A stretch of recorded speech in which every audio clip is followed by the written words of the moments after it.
A še tehnologija ali ritual samouničenja? Ne, to so ceste, plačane, redno. Aha, torej vi plačate, da se uničujete. Veš kaj je najbolj noro? Da plačujemo vse. Ceste, zdravstvo, državo, pa nič ne štima. Imate pa ogromno ljudi, a ne? Ministrov? Jo, več kot problemov. In kaj pri vas pomeni več vodi, več reda? Pri nas? Ne, to pomeni več kaosa. Če ima ladja 15 kapitanov, kdo vodi? Očitno nihče. In med tem, kaj počnejo? Kregajo se, levo, desno, ves čas. A vi ljudje?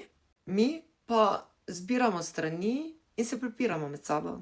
Pa dobro, da nekaj mi povej. Kaj ne, a vi vsi plačujete istega kruha? Ja, Istega bencina? ja, Istih položnic? ja. Čakaj malo.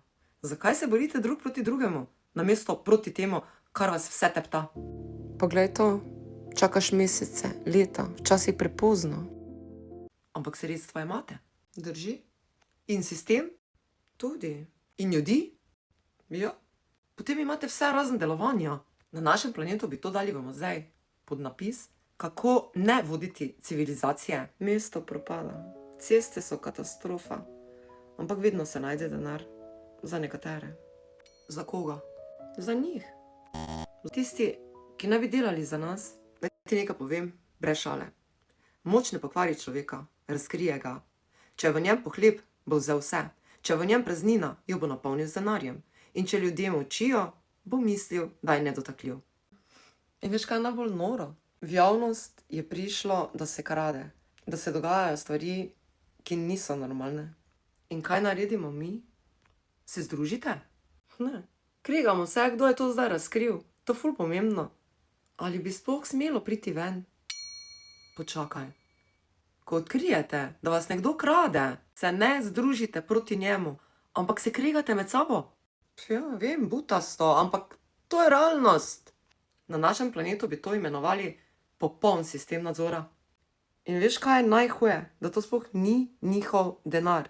To je naš denar. Mi delamo, mi plačujemo, mi nosimo vse na svojih ramenih. Ampak nekdo si jemlje in vi to gledate. Predolgo že. Potem ni več vprašanja, ali se krade. Vprašanje je, zakaj to dopuščate? Ja, Veso, ampak komu še lahko danes poverjameš, kaj? Politiki, sistemu, medijam, komu?